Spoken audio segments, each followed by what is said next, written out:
Excellencies, distinguished members of the committee, and fellow panelists, I want to thank you for having me here to speak on behalf of the Hind Rajab Foundation. I suspect that many in the room will already be familiar with our work, but for those not aware of the HRF, allow me to make a brief introduction. The Hind Rajab Foundation was established in 2024 by several volunteer lawyers and activists determined to use both national and international justice systems to hold Israeli soldiers to account for their war crimes, crimes against humanity, and genocide in Palestine, particularly in the Gaza Strip. The foundation was named in honor of the memory of Hind Rajab and all victims in the Gaza genocide. On the 29th of January 2024, Israeli soldiers murdered 6-year-old Hind, along with several members of her family, as they attempted to flee Israel's onslaught in northern Gaza. The IDF attacked Hind and her family as they attempted to drive to safety, killing everyone inside the vehicle except for Hind and her cousin, Leon Hamadeh. Leon was killed by Israeli gunfire as she spoke with the Palestinian Red Crescent Society over the phone, leaving Hind alone in the car to beg for rescue. Hind hid in the car for hours as she awaited help, but when the ambulance arrived, it too came under Israeli fire. After roughly 2 weeks, Palestinians were finally allowed back to the scene of the crime. There they found Hind's body, the bodies of her family, the bodies of the medical workers, a destroyed ambulance, and the car in which Hind was murdered, riddled with at least 335 bullet holes. I wanted to begin with the story of Hind's murder because it is, in many ways, illustrative of the genocide as a whole, as well as of the reasoning behind the HRF's work. Hind was murdered in plain sight. The world heard her last words and saw the carnage. The genocide in Gaza has not been a secret. The perpetrators have not sought to hide their work. The genocide has, rather, occurred in the open, live-streamed for the world to see. Not only has it been live-streamed by Palestinians documenting what are, in many cases, their final days, but it has also been recorded, unashamedly, gleefully even, by Israeli soldiers themselves. Despite the overwhelming body of evidence of criminal actions by the IDF, documented by both perpetrators and the victims, not one soldier and not one official has yet been held to account in either a national or international court. The closest the world has come to criminal accountability for Israeli crimes in Gaza have been the warrants issued by the International Criminal Court against Benjamin Netanyahu and Yoav Gallant. But while both Netanyahu and Gallant do bear responsibility for the atrocities in Gaza, these atrocities are committed directly by soldiers on the ground, by the pilots flying the bombing raids. Netanyahu did not shoot Hind Rajab to death. Individual soldiers did that. This genocide, like others before it, requires a vast logistical and operational apparatus, and this involves perpetrators from the highest-ranking officials down to the lowest-ranking soldiers. While the ICC focuses its limited resources on the highest-level perpetrators, the vast majority of perpetrators and insiders, particularly the rank-and-file soldiers, continue to escape any modicum of accountability. The Hind Rajab Foundation is committed to breaking this cycle of impunity by identifying and pursuing Israeli and dual-national individuals responsible for committing or facilitating these crimes wherever they live or travel, by initiating offensive litigation in domestic and international courts. Our strategy has 3 tiers. First, we file requests for prosecution in national courts against what we call traveling soldiers. These are IDF soldiers traveling abroad, often between tours in Gaza. Our team of researchers is constantly building dossiers of evidence against these soldiers, and whenever we become aware of their presence in a foreign country, we move quickly to present this evidence as well as a prima facie legal case to the relevant prosecuting authorities. The most pressing challenge on this front is establishing jurisdiction. In a number of instances, states have expressed a reluctance to apply universal jurisdiction over traveling soldiers, but their domestic and international legal obligations demand otherwise. The majority of states have in some way incorporated the principle of universal jurisdiction over war crimes, crimes against humanity, or genocide, or some combination thereof, into their own criminal codes. In these states, jurisdiction can be established by the mere physical presence of a perpetrator on their territory. It is our view that these cases, which involve both grave breaches of the Geneva Conventions and violations of the Genocide Convention, are the paradigmatic use cases for the exercise of universal jurisdiction. Indeed, states have an affirmative legal obligation to exercise such jurisdiction.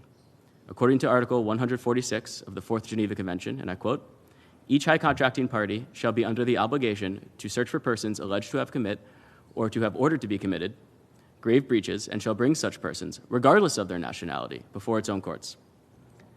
As the ICRC's 1958 commentary to the article further underscores, as soon as a contracting party realizes that there is on its territory a person who has committed such a breach, its duty is to ensure that the person concerned is arrested and prosecuted with all speed. Crucially, however, jurisdiction here is contingent upon quick action by the prosecuting authorities, which must launch an investigation and initiate criminal proceedings before the perpetrator has a chance to flee and thereby escape accountability. This is not merely a hypothetical scenario. Already numerous Israeli soldiers have fled states or been evacuated by the Israeli government in response to filings by the HRF. In Brazil, for example, a vacationing soldier fled the country with the help of the Israeli government after a judge ordered federal police to pursue an investigation into that soldier's war crimes in Gaza. Public communication sometimes, then, becomes an important part of the strategy, as it can be necessary to quickly generate political pressure and public demand for prosecution in order to secure jurisdiction and to help prevent escape. Likewise, states must act quickly to detain or restrict the travel of any soldiers placed under investigation. The second tier involves cases against dual nationals. Here, we file requests for prosecution in soldiers' own countries, and thus jurisdiction in these cases is uncontroversially based on the principle of nationality. We can therefore proceed more slowly. This time allows us to collect additional evidence and work with parties both within governments and civil society to further lay the necessary political and legal groundwork for successful prosecution.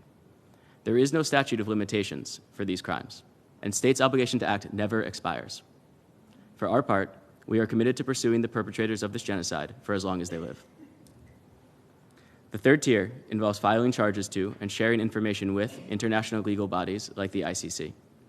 For example, on May 3rd, on what should have been the celebration of Hind's 7th birthday, the HRF presented war crimes charges to the ICC against the commander of the armored brigade responsible for Hind's murder. The charges were the result of over a year of research, which remains ongoing to identify and build the cases against the rest of the soldiers responsible for this horrific crime. In all three tiers, we file cases in which there is actionable evidence for war crimes, crimes against humanity, or genocide. For each filing, we look to international instruments like the Geneva Conventions, the Romm Statute, and related treaties, as well as domestic legislation in the relevant jurisdictions. While there is little disagreement that Israeli soldiers have committed war crimes and crimes against humanity in Gaza, save from the perpetrators themselves or their most cynical or deluded international backers, there remain questions regarding domestic prosecution of the crime of genocide, largely due to the ongoing hearings at the International Court of Justice. In January 2024, the ICJ found that there was a, quote, real and imminent risk of irreparable prejudice to the plausible rights of the Palestinians of Gaza to be protected from acts of genocide. The court thus issued provisional orders in January, March, and May of that year requiring, among other things, that Israel prevent all of the constituent acts of the crime of genocide enumerated in the convention, and that Israel, quote, ensure with immediate effect that its military forces do not commit any of the above described acts. Israel continues to disregard these orders. Indeed, since Israel broke the ceasefire agreement in March of this year, it has renewed its genocidal assault with even greater vigor.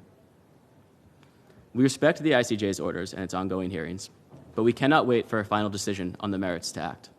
For us, and certainly for the Palestinian people, it is all too clear. The genocide is not merely plausible. It is not an imminent risk. It is here and it is happening. It is important to note that it is not only direct killing that is proscribed by the convention. Within the context of this genocide, actions like the systematic destruction of almost all housing in Gaza must be understood as a part of the effort to subject the Palestinians in Gaza to conditions of life that are intended to cause their physical destruction in whole or in part. Likewise, the systematic destruction of Gaza's healthcare facilities, as well as the intentional infliction of starvation upon the people of Gaza, must be understood as a part of the effort to impose measures intended to prevent births. That is, while not every war crime or crime against humanity is also tantamount to the crime of genocide, many are, and each act must be evaluated in that context. States are under no obligation to wait for a final ruling on the merits in order to charge genocide under their own domestic laws. Indeed, let us recall the full name of the Genocide Convention, the Convention on the Prevention and Punishment of the Crime of Genocide, prevention.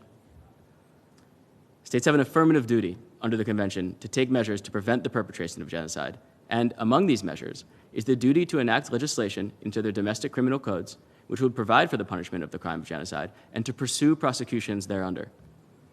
Many states content themselves with merely naming this genocide for what it is, without taking any further action. But the act of naming alone should have been enough to spur these states to undertake prosecutions. Despite the above-mentioned legal obligations, there has yet to be a prosecution against either a traveling soldier or a dual national. States are largely failing to uphold their legal obligations, even to initiate investigations into perpetrators within their borders. At best, this is a dereliction of duty, and it can begin to look like willful ignorance, or worse. Should states' failure to prosecute known perpetrators within their jurisdiction become a pattern, they risk complicity with Israel's genocide. We have done the research, we have compiled the evidence, and we have assembled the prima facie cases, but we cannot, on our own, initiate prosecutions. We cannot file Interpol red notices. We cannot make arrests. Only states can take these actions. Which is to say, we are doing this work because states are not, because the international community is not. We say this, however, not just as a recrimination, but also as an invitation.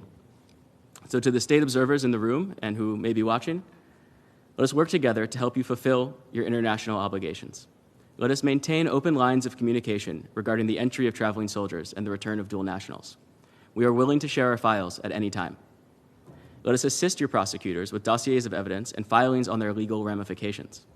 We have a vast and highly skilled research team. We have extensive files on individual perpetrators, as well as extensive thematic files on specific crimes like torture or the destruction of civilian property. We know the Israeli military structure. We know where and when its units were operating, from the division level to the brigade to the battalion and all the way down to squadron.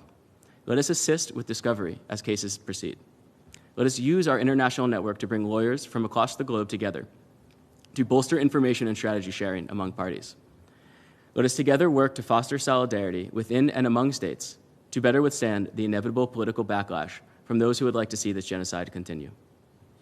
To the civil society observers in the room, our recommendations are similar. We all have the same goal: ending impunity. And to that end, we would like to see as many organizations as possible undertake this work. But in order to pursue our shared goal efficiently, we must coordinate our activity to avoid duplicative or potentially contradictory actions. We must share information on both the evidentiary and strategic levels. The HRF's legal strategy is not only about holding the perpetrators of these heinous crimes to account, but also about restoring, or rather attempting to create, for the very first time, true rule of law on an international level. The genocide has been a test for the entire institution of international law, and so far it has been found wanting. It is precisely because of the impotence of international law, an impotence cultivated by a world system in which a few powerful states, namely the United States and Israel, are capable of positioning themselves above the law's reach, that the atrocities in Gaza can continue unabated. The post-war international order was designed to prevent and punish crimes like those that Israel, with the full backing of the United States, is committing in Gaza. And if it fails to meet the present moment, it will reveal itself merely as dead letter, a reversion to might makes right. Justice demands these prosecutions, and it is only through widespread and robust accountability that we can even begin to ponder a durable end to the ongoing colonization of Palestine and the denial of the Palestinian people of their right to self-determination. International law depends upon states for its implementation, and thus states bear the responsibility for its present failure, but also they have the ability to correct course.